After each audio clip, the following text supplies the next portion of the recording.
तो आज हम लोग चर्चा करने वाले बहुत ही महत्वपूर्ण विषय में फिर से एसआई की भर्ती आ चुकी है। बहुत सारे बच्चों का डाउट है, क्या बदलाव महत्वपूर्ण हुए हैं, क्या इसकी योग्यता है। वीडियो का अंत तक देखते रहिए और लास्ट में बहुत ही महत्वपूर्ण आपको बात बताने वाला हूँ अकॉर्डिंग टू सीजीपीएससी। तो फटाफट इस वीडियो पर बने रहिए।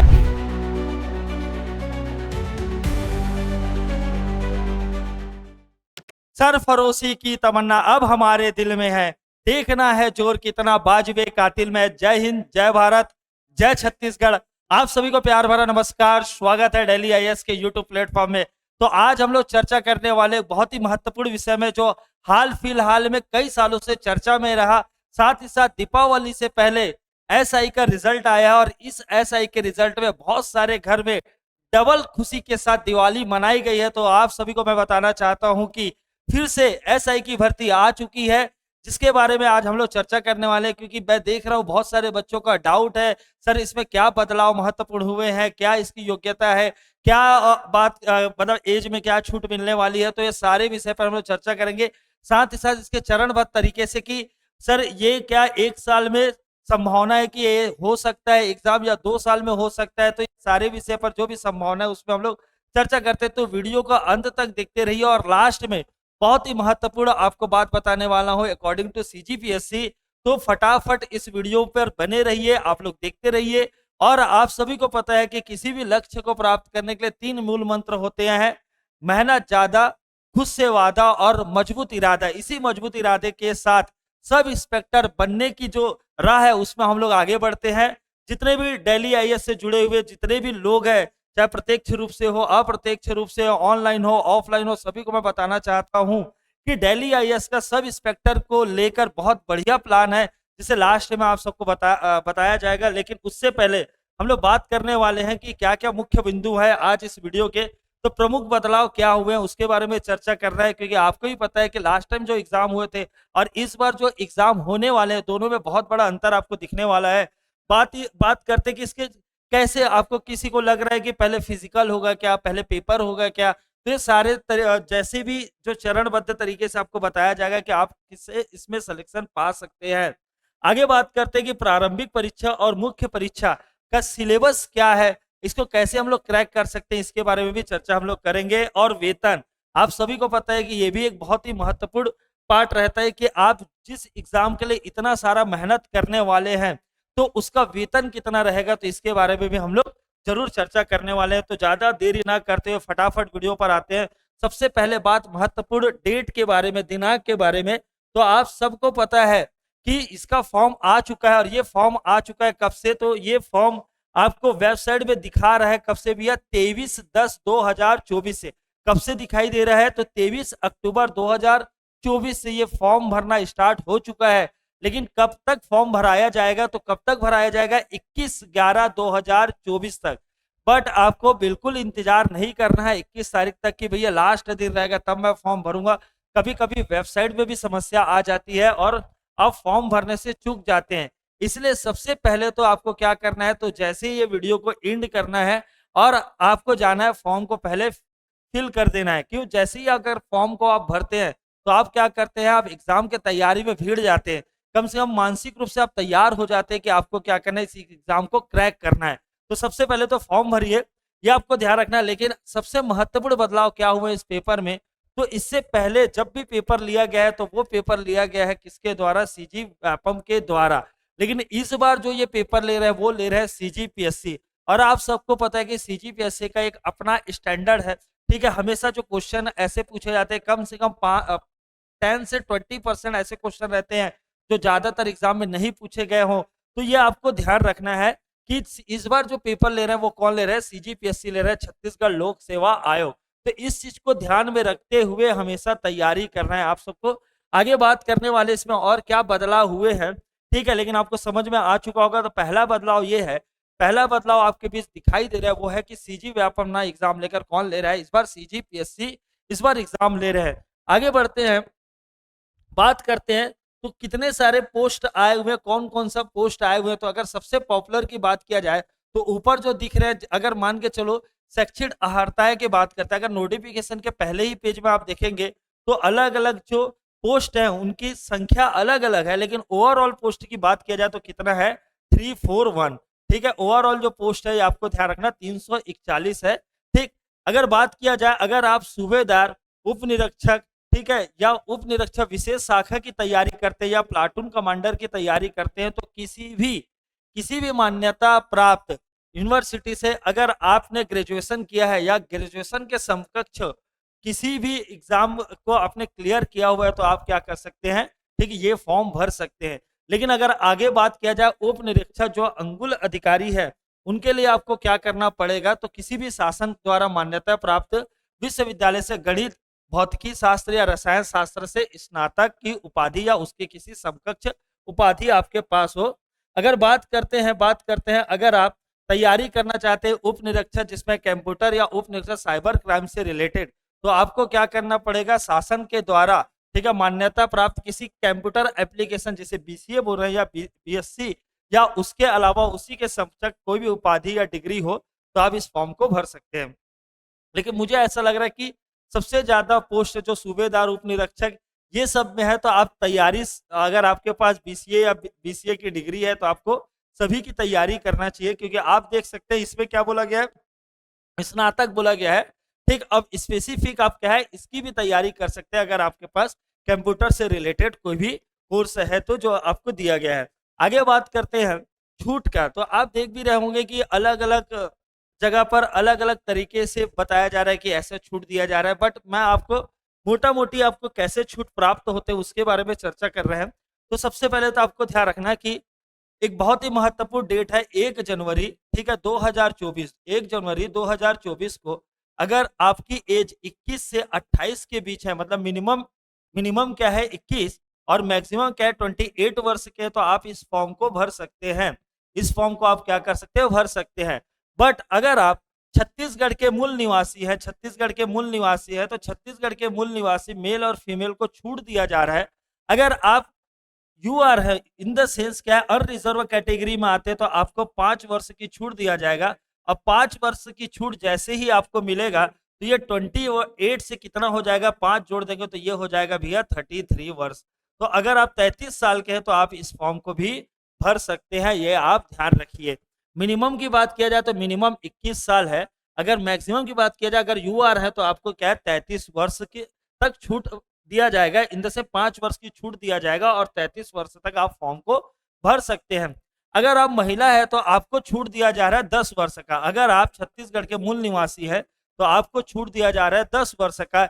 इस हिसाब से अगर आप देख सकते हैं तो 28 में अगर 10 जोड़ दिया जाए, 28 में अगर 10 जोड़ दिया जाए तो 38 वर्ष की जो महिला है वो भी इस फॉर्म को भर सकते हैं, और ये क्या है, ये है मैक्सिमम एज।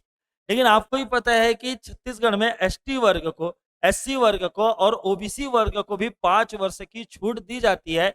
इसका मतलब ये है कि अगर वो मूल निवासी, छत्तीसगढ़ के मूल निवासी होने के साथ अगर वो एसटी, एससी, ओबीसी से आ रहे हैं तो उसके 10 वर्ष की छूट हो जाएगी। तो ये आपको ध्यान रखना है। इसके अलावा अगर छूट की क्राइटेरिया को अगर आप देखते हैं तो बहुत सारे अलग अलग छूट उसमें दिए गए हैं, लेकिन आप जो कॉमन छूट है, क्योंकि आपको ही पता है कि कोई गवर्नमेंट जॉब में हो सकता है, कोई गवर्नमेंट जॉब में नहीं हो सकता है, लेकिन हम लोग ये मानते हैं कि ज्यादातर जो छूट का जो लाभ लेते हैं वो कौन सा है, ठीक है, वो पुरुष यूआर हो सकते हैं, महिला हो सकते हैं और एसटी एससी। ये जो 3 छूट है उसे सबसे ज्यादा लोग यूज करते हैं, ये आपको ध्यान रखना है। अगर आप मान के चलो अलग अलग क्राइटेरिया जो बना हुआ है, सारे क्राइटेरिया को फुलफिल करने के बावजूद अगर आपका जो एज का छूट है वो 45 एज से ज्यादा भी जा रहा है, तो भी आपको मैक्सिमम छूट कितना मिलेगा, 45 वर्ष का। मतलब इन द सेंस आप सारे छूट के क्राइटेरिया में अगर आ रहे हैं, अगर फिर भी आने के बाद आपका छूट अगर 45 से ज्यादा भी जा रहा है, तो भी आपको छूट कितना मिलेगा, 45 वर्ष तक का ही छूट मिलेगा। ठीक है, ये आपको ध्यान रखना है। बट जनरली आप समझ सकते हैं कि ज्यादातर जो छूट के लाभ जो उठाने वाले लोग होंगे वो इसी 3 कैटेगरी में ज्यादातर लोग आ रहे होंगे। ठीक, यहाँ तक समझ आ गया। तो किसी को भी धोखा नहीं होना चाहिए कि अधिकतम इसकी एज 45 है, बिल्कुल नहीं, ऐसा कहीं नहीं बोला गया। ये बोला गया है कि अधिकतम जो छूट होगा वो कितना होगा, 45 साल के बीच होगा। उसके अलावा आपको पता होगा कि क्राइटेरिया अगर आप देखेंगे तो गवर्नमेंट जॉब, निगम मंडल के कर्मचारी, सभी लोगों को अलग अलग प्रावधान के रूप में छूट दिया गया है। तो अगर किसी भी तरीके से आपको डाउट हो, समस्या हो, तो आप कमेंट बॉक्स में जाकर आप कमेंट कर सकते हैं। उसके बाद आपको किसी भी तरीके से आपको इसके बारे में बताया जाएगा अगर आपको कहीं भी समस्या होता है तो। चलो आगे बात करते हैं। तो अब मान के चलो ये सर इसका सिलेक्शन हम कैसे पा सकते हैं? तो आप देख भी सकते हैं कि ये एक ऐसा सिलेक्शन है एसआई का जिसमें आपको 2 स्टार मिल रहा है। अगर आप देखेंगे तो बहुत सारे पुलिस में कैटेगरी रहता है, ज़्यादातर जो लोग आपको पुलिस में जो दिखते हैं अधिकारी के बाद हवलदार और ये सब ज़्यादा दिखते हैं। अगर बात किया जाए तो आपको सीधा एसआई का पोस्ट यहाँ मिल रहा है, तो एसआई का पोस्ट पाना उतना आसान तो हो नहीं सकता। लेकिन आपको ये ध्यान रखना है कि आप ही के बीच में कोई ना कोई व्यक्ति ऐसा होगा जो अभी हाल-फिलहाल में ये पोस्ट पाया होगा। तो एकदम ज़्यादा कठिन भी नहीं है, इसके 5 चरण होंगे ये आपको ध्यान रखना है। कितने चरण होंगे भैया? 5 चरण होंगे, जिनमें से अगर बात किया जाए तो एक होता है फिजिकल स्टैंडर्ड टेस्ट होता है। पहले चरण में क्या होगा? Physical standard test. तो बहुत सारा कंफ्यूजन हो रहा था, कोई बोल रहा था फिजिकल पहले होगा फिर पेपर होगा। तो आपको ये ध्यान रखना कि सबसे पहले क्या होगा, ठीक है? तो ये फिजिकल स्टैंडर्ड टेस्ट होगा, ये आपको ध्यान रखना है। ये कहाँ हो सकता है? तो आपका जो भी पुलिस मुख्यालय है, आप जिस जिले से बिलोंग करते हैं वहाँ के पुलिस मुख्यालय में इसे कंडक्ट कराया जाएगा। उसके बाद होता है प्री एग्जाम। तो आप समझ सकते हैं कि सीजीपीएससी जो है वो एक और एग्जाम लेता है जिसे सीजीपीएससी में, जिसमें नायब तहसीलदार और सारे पोस्ट आते हैं। तो उसमें भी प्री मेंस और इंटरव्यू होते हैं। यहाँ पे भी आप देख सकते हैं कि 3 जो कैटेगरी प्रीलिम्स एग्जाम हो गया, फिर मेंस एग्जाम हो गया और उसके बाद इंटरव्यू, ये 3 कैटेगरी तो है, लेकिन उसके बीच में आपको क्या है, एक फिजिकल एफिशिएंसी टेस्ट भी देना पड़ेगा। तो इस प्रकार से कितने चरण हो गए? 5 चरण है। पहले फिर से बात करते हैं, पहला कौन सा होगा? फिजिकल स्टैंडर्ड टेस्ट होगा। दूसरा क्या होगा? प्री एग्जाम होगा, फिर मेंस होगा, फिर फिजिकल एफिशिएंसी टेस्ट होगा और उसके बाद क्या होने वाला है? इंटरव्यू होने वाला है। ठीक है, आगे हम लोग चर्चा करते हैं कि सर ये जो आप भारी भरकम एक शब्द यूज किया जा रहा है जिसे बोला जा रहा है फिजिकल स्टैंडर्ड टेस्ट, जिसे पीएसटी भी बोलते हैं, तो ये क्या है? तो ये कुछ भी नहीं है, आपको भी समझ में आ जाता है। ठीक है, कि ये जनरली क्या है, जो फीमेल है, फीमेल की अगर हाइट 153 सेंटीमीटर, तो यहाँ आप ऐसा नहीं है कि जाके भाई चीटिंग कर दिए, एडी को उठा लिए, ऐसा नहीं है, आपको ध्यान रखना। ठीक है, बहुत ही स्टैंडर्ड लेवल का इसे टेस्ट होता है। तो अगर किसी फीमेल का 153, ठीक है, ये मिनिमम है ना, ये मिनिमम 153 है और उससे आगे है तो कोई दिक्कत वाली बात नहीं है।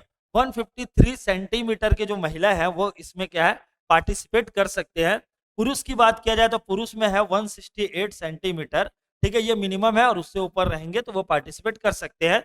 अब पुरुष वर्ग के लिए चेस्ट है, ये आपको ध्यान रखना। तो चेस्ट है, ठीक है, वो क्या होना चाहिए? मिनिमम 81 होना चाहिए और फुलाने के बाद मतलब 5 सेंटीमीटर इसमें ऐड होना चाहिए और ये पहुंच जाना चाहिए कितना? मतलब 86। ये सब मिनिमम क्राइटेरिया है, अगर ज्यादा होगा तब तो भैया बढ़िया है, ठीक है, और आप फिट भी रहेंगे। ठीक, तो ये आपको ध्यान रखना कि अगर ये 81 उसका मिनिमम है और उसमें 5 फुलाने के बाद आपका मिनिमम कितना होना चाहिए? 86 होना चाहिए। इससे ज्यादा है तो कोई दिक्कत नहीं है, लेकिन आप इस चीज को भी ध्यान रखना कि अगर आपका चेस्ट में 5 फुलाने के लिए, कई बार ऐसे भी देखा गया है कि जिसका चेस्ट तो अच्छा रहता है लेकिन क्या होता है 5 फुलाने के बाद +5 नहीं हो पाता, तो आपको एकदम ध्यान रखना है। ठीक है, अब आगे बढ़ते हैं। एक होता है नॉकनी, ठीक है, तो आपको ये भी पता है कि नॉकनी क्या होता है। तो कई लोगों के जो घुटने हैं, वो अलग बात है कि इसमें बहुत सारे एक्सरसाइज भी होते हैं। अगर आपके पास इनफ टाइम है तो आप उस एक्सरसाइज को भी, इस प्रॉब्लम को दूर कर सकते हैं। लेकिन आपको ध्यान रखना है ये क्या होता है? नॉकनी होता है, इसका भी टेस्ट होगा। ठीक है, और फ्लैट फिट, आपको ये पता है कि बहुत सारे जो लोगों के जो पंजे रहते हैं, ठीक है, तो हम लोग बचपन में भी पहले देखते थे कि ये कैसे यहाँ पे रख रहे हैं, आर्मी में जा सकते हैं कि नहीं, तो ये सामान्य सी चीज है। इस ये दोनों का एक्सरसाइज के से आप दूर भी कर सकते हैं, ये आपको ध्यान रखना। फिर भी ये आप समझ में आ गया कि हाइट आपका देखा जाएगा। फीमेल जो है, ठीक है, फीमेल के लिए ये चेस्ट वाला तो नहीं रहेगा, लेकिन आप फीमेल के लिए आपको ये हाइट देखा जाएगा, पुरुष के लिए ये दोनों कॉमन है और नोटिफिकेशन में स्पष्ट रूप से लिखा भी हुआ है, ये आपको ध्यान रखना। नॉक नी और फ्लैट फिट, ठीक है, ये सब जांच होने के बाद आपको एक डेट दिया जाएगा और उस डेट में होने वाला है आपका प्रीलिम्स एग्जाम होने वाला है।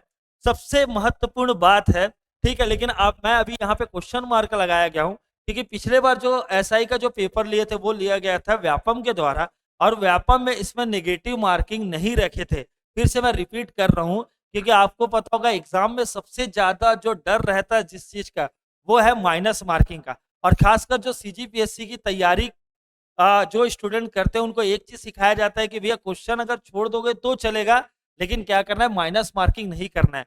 बट व्यापम जब इसका एग्जाम लिया तो वहां पे माइनस मार्किंग तो बिल्कुल नहीं था। लेकिन अगर अब की बात किया जाए तो हो सकता है, या क्या हो सकता है, ये संभावना तो है, क्योंकि आपको भी पता है कि ये अब कंडक्ट हो रहा है किसके द्वारा, सीजीपीएससी के द्वारा। तो हो सकता है ये माइनस मार्किंग का कॉन्सेप्ट भी लेकर आए, हो सकता है, इन द सेंस इसमें प्रश्नवाचक चिन्ह लगा हुआ है। वो अलग बात है कि अगर स्टूडेंट के दृष्टिकोण से देखा जाए तो वो लोग ये चाहते हैं कि इसमें माइनस मार्किंग ना हो। ठीक है, क्योंकि क्या होता है कि लास्ट में, जैसे अगर ये 100 प्रश्न है, अगर 90 बने, अब 10 जो छूट रहे हैं तो क्या करते हैं लोग, 10 में कोई भी ऑप्शन मार देते हैं, तो किस्मत अच्छी रहती है तो 4-5 इससे भी सही हो जाते हैं, ये आपको ध्यान रखना है।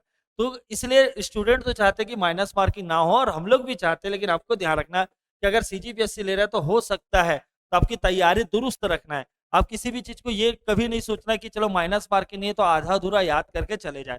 ठीक, आगे बात करते हैं। तो इसमें 100 प्रश्न होंगे, ये स्पष्ट रूप से लिखा हुआ है। इसका मतलब एक प्रश्न 3 नंबर के होंगे, और इसका मतलब ये है टोटल नंबर क्या होंगे, 300 अंक के होंगे।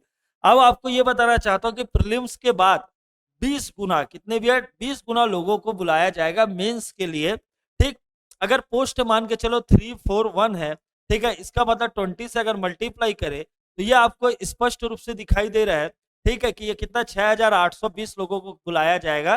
तो ये अच्छा खासा नंबर है, अच्छा खासा नंबर है जो मेंस के लिए बुलाया जाएगा। अब ये लग रहा होगा सर इसका सिलेबस क्या है, थोड़ा सा बता दीजिए। तो ये वीडियो थोड़ा लेंदी हो जाएगा, तो अलग से दोनों प्रीलिम्स और मेंस के सिलेबस को मैं अलग से लेकर आने वाला हूँ। लेकिन आप इतना समझ सकते हैं कि जनरली जो सीजीपीएससी का ही सिलेबस होता है, ठीक है, वैसे ही उसी से सिमिलर क्या है इसमें सिलेबस है। ठीक, ये आपको ध्यान रखना। अब इसके बाद प्री आपका क्लियर हो गया, तो बात करते हैं किसके बारे में, मेंस के बारे में। लेकिन मेंस है, लेकिन ये सीजीपीएससी के मेंस जैसे नहीं है जहां पे लिखित में आंसर देना होगा। ये भी ऑब्जेक्टिव हुआ था, ये आपको ध्यान रखना, लेकिन ये 3 पार्ट में हुए थे। टोटल नंबर की बात किया जाए तो कितने मार्क्स के हैं भैया, 600 मार्क्स के, ये आपको ध्यान रखना। सबसे पहला पेपर है भाषा के। भाषा के पहले पेपर, इसको भी 2 टुकड़े में तोड़ा गया है। ठीक है, एक है हिंदी, ठीक है, एक है हिंदी, आपको ध्यान रखना, और एक है अंग्रेजी। हिंदी और अंग्रेजी 2 टुकड़े में तोड़ा गया है। ये 125 नंबर का, और ये कितने नंबर का, 75 नंबर का है। अगर आप देखेंगे तो हिंदी के सिलेबस को ध्यान से देखेंगे तो इसमें छत्तीसगढ़ी भाषा का भी पोर्शन है। आप कभी भी धोखा नहीं खाना भैया कि इसका हेडिंग जो है वो हिंदी है, तो आपको ध्यान रखना है कि छत्तीसगढ़ी से रिलेटेड छत्तीसगढ़ी साहित्य, ठीक है, तो छत्तीसगढ़ी वाला जो भी पोर्शन इसमें है ये आपको ध्यान रखना है। लेकिन अच्छा खासा वेटेज है लैंग्वेज का। फिर दूसरा वाला जो पेपर होगा फिर से किसका होगा, सामान्य ज्ञान का होगा, ये आपको ध्यान रखना, ये भी 200 नंबर के होंगे। बात करते जो तीसरा पेपर होगा वो किसका रहेगा, एप्टीट्यूड का रहेगा। और जो तीसरा पेपर होने वाला है जो एप्टीट्यूड का होने वाला है, ये तीनों पेपर जो रहेंगे वो कितने नंबर के रहेंगे, 600 अंक के रहेंगे, ये आपको ध्यान रखना है। तो ये मेंस का ही जो नंबर है वही जुड़ने वाला है। जिस प्रकार से सीजीपीएससी में भी ऐसा ही होता है कि प्री जो रहता है वो सिर्फ कट ऑफ क्लियर करने के लिए रहता है और मेंस का नंबर जुड़ता है, ठीक है, उसी तरीके से प्री का नंबर तो नहीं, लेकिन आपको ध्यान रखना है जो मेंस का नंबर है ये हमारे लिए सबसे महत्वपूर्ण होने वाले हैं। इसका मतलब क्या है कि आपकी रणनीति कैसी होनी चाहिए, आपकी रणनीति ये होना चाहिए कि प्री का मैं अलग से फिर मेंस का अलग से पढ़ने वाली रणनीति नहीं होना चाहिए। जब भी आप पढ़े तो आप ये देखें कि सीजी के पोर्शन में प्री में क्या दिया हुआ है और सीजी के पोर्शन में मेंस में क्या दिया हुआ है। जब भी आप छत्तीसगढ़ सामान्य ज्ञान को पढ़े तो दोनों को मिलाकर पढ़े, क्योंकि आपको पता चल चुका हो कि एक से कट ऑफ क्लियर हो रहा है बट दूसरे से क्या हो रहा है, पोस्ट मिल रहा है। तो इसलिए आपको मेंस पे ध्यान रखना है, क्योंकि मेंस को आप अच्छी तरीके से करेंगे तो प्री भी आपके लिए आसान होने वाला है, ये आप ध्यान रखिए। चलो आगे बढ़ते हैं। तीसरा जो टेस्ट होने वाला है, ठीक है, जो चौथा चरण है वो आपको ध्यान रखना, फिजिकल एफिशिएंसी का टेस्ट होने वाला है। क्योंकि आपको भी पता है कि एसआई का जो पोस्ट होता है, ठीक है, तो आपको क्या करना है भैया, वहां पे आपका मानसिक संतुलन या मानसिक जो एबिलिटी है वो बहुत बढ़िया होना चाहिए। साथ ही साथ फिजिकल एक्टिविटी से भी रिलेटेड ये जॉब है, तो आपको बाकी चीज में भी दक्षता होना बहुत जरूरी है। ठीक है, और इसलिए कभी कभी ये लगता है कि ये पेपर थोड़ा सा कंपटीशन कम हो जाता है, क्योंकि आपको भी पता है कि बहुत सारे लोग ऐसे, जैसे किसी को चश्मे में लगा हुआ है, आंख का प्रॉब्लम है, ठीक है, बहुत सारे स्टूडेंट ऐसे हैं, ठीक है, जिसका फिजिकल एक्टिविटी उतनी अच्छी नहीं रहती। तो इसके कारण ऐसे लोग क्या कहते हैं, इस जो एग्जाम से उससे ऑटोमेटिक बाहर हो जाते हैं। तो पहला ही फिल्टर तो यहीं पे हो जाता है। अब आगे की बात करते हैं, लेकिन आपको क्या करना है, सारी चीजों को बैलेंस बना के चलना है।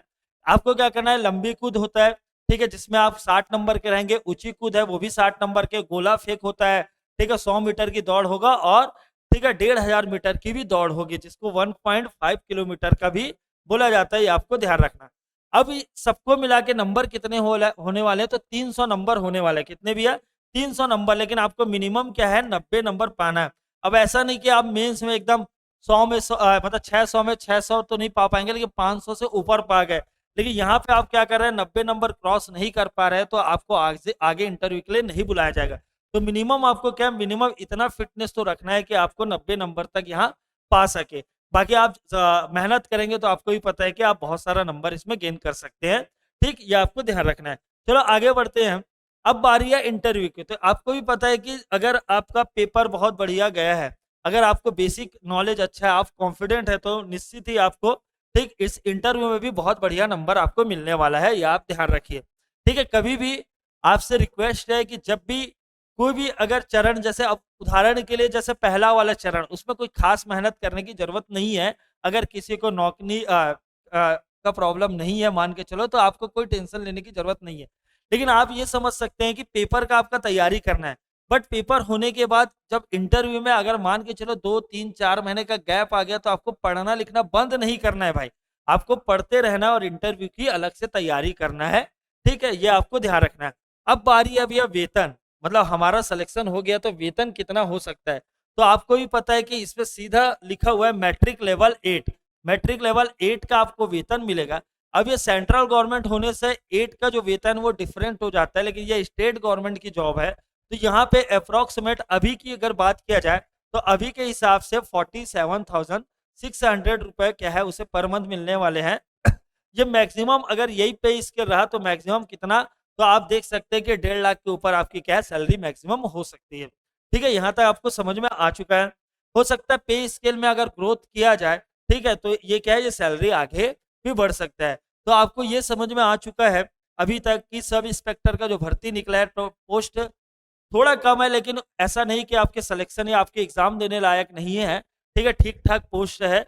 अब आप ये देख सकते हैं कि आप इसे अलग अलग तरीके से तैयारी करना है।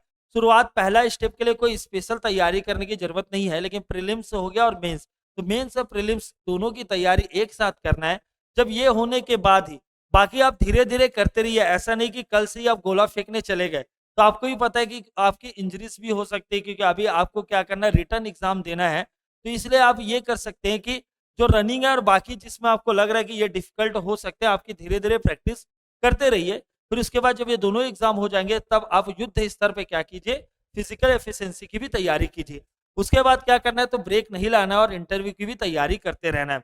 तो होल सोल आपको सारा पता चल चुका है, लेकिन अब एक बात सबसे महत्वपूर्ण, की तैयारी कैसे करें। तो सबसे पहले तो आपको बताना चाहता हूँ कि बहुत सारे हमारे चैनल पे इंस्टाग्राम पे बहुत सारे इससे रिलेटेड शॉर्ट्स भी आते हैं, तो आप इंस्टाग्राम को फॉलो कर लीजिए, यूट्यूब चैनल को भी फॉलो कर लीजिए, क्योंकि एग्जाम जब नजदीक आएगा तो हम लोग फ्री में आपके लिए एमसीक्यू लेकर आएंगे। बट अगर किसी को लग रहा है कि आपको क्या करना है, बहुत ही चरणबद्ध तरीके से तैयारी करना है, वो भी अच्छे टीचर के मार्गदर्शन में, तो आगे हम लोग बात करने वाले हैं। तो आप देख सकते हैं यहाँ पे आपको 4 नंबर दिखाई दे रहे हैं, और यहाँ पे हमारी पूरी फैमिली दिखाई दे रहा है, जो अलग अलग विषय के सभी लोग एक्सपर्ट है। ठीक है, और बहुत सारे ऐसे फैकल्टी है जिनकी फिजिकल एक्टिविटी भी बहुत शानदार है। तो आपको फिजिकल एक्टिविटी की भी मार्गदर्शन आपको समय समय पर कराया जाएगा, और बाकी जितने भी सब्जेक्ट आप देख रहे हैं, तो सभी विषय विशेषज्ञ के द्वारा तैयारी कराई जाएगी। तो आपको करना क्या है, कुछ नहीं करना, हमारे परिवार के साथ जुड़ना है। परिवार के साथ जुड़ने के लिए आपको क्या करना है, दिए हुए नंबर पर आपको फोन करना है। आप ये 4 नंबर आपको दिख रहे हैं, किसी भी नंबर पर आप फोन कीजिए। ठीक है, और ये भी बताना चाहता हूं कि अगर आप किसी भी तरीके से कोई समस्या है, ठीक है, तो आप कॉल करके आप किसी भी फैकल्टी से बात भी कर सकते हैं। अगर आपको छूट को लेकर कोई समस्या आ रही है, या मान के चलो कि शैक्षणिक अहर्ताएं कैसे है, या फिजिकल एक्टिविटी कैसे करना है, उसकी तैयारी कैसे करना है, तो आप किसी भी प्रकार से समस्या है तो आप इसमें कॉल करके बात कर सकते हैं। साथ ही साथ आपको बताना चाहता हूँ कि 12 नवंबर से हमारी ऑफलाइन और ऑनलाइन, ठीक है, ऑफलाइन और ऑनलाइन दोनों बैच स्टार्ट हो रहे हैं। कितने से? 12 नवंबर से। तो भैया दीपावली मना चुके हैं, अब नेक्स्ट दिवाली आपको शानदार तरीके से मनाना है, और उसके लिए आपको चाहिए किसी भी गवर्नमेंट जॉब में पोस्ट पाना है। और किसी भी गवर्नमेंट जॉब में ऐसा इससे बढ़िया कोई पोस्ट हो नहीं सकता। अब आप एक चीज और देखेंगे कि जिस सीजीपीएससी की जो एग्जाम का सिलेबस है, लगभग वैसा, बस तरीका थोड़ा अलग है, अप्रोच थोड़ा अलग है। तो आपको भी पता है कि जो दिल्ली आईएएस की जो टीम है बहुत बढ़िया टीम है, आपको बहुत ही बढ़िया तरीके से तैयारी कराते हैं। तो आपको करना क्या है, दिए गए नंबर पे आपको संपर्क करना है। आगे की जानकारी आप कॉल करके प्राप्त कर सकते हैं कि ये जो कोर्स रहेगा प्रीलिम्स या मेंस का वो कितने दिन का होने वाला है। ठीक है, सारी जानकारी आपको ठीक है मुहैया कराया जाएगा। आपको क्या करना है, बस 12 नवंबर से पहले, क्योंकि जो फर्स्ट क्लास है वो लगने वाली 12 नवंबर से। अगर आप घर बैठे भी तैयारी कर सकते हैं तो आपके लिए ऑनलाइन की भी सुविधा है। अगर मान के चलो ऑफलाइन आकर भी आप क्लास की तैयारी करना चाहते हैं तो ऑफलाइन की भी फैसिलिटी है। आप देख भी सकते हैं कि भिलाई जो ब्रांच है शिवाजी चौक के पास है वो, और रायपुर वाला जो है ठीक है वहां भी आप संपर्क कर सकते हैं। तो आपको लग रहा होगा ये वीडियो बहुत आपके लिए इंपॉर्टेंट है, तो भाई फटाफट लाइक भी कर दीजिए, शेयर भी कर दीजिए, और किसी भी तरीके से आपको कोई भी प्रॉब्लम है या कोई भी जानकारी है तो उसके बारे में आप कमेंट कर लीजिए। तो मिलते हैं नेक्स्ट वीडियो। जय हिंद, जय भारत, जय छत्तीसगढ़।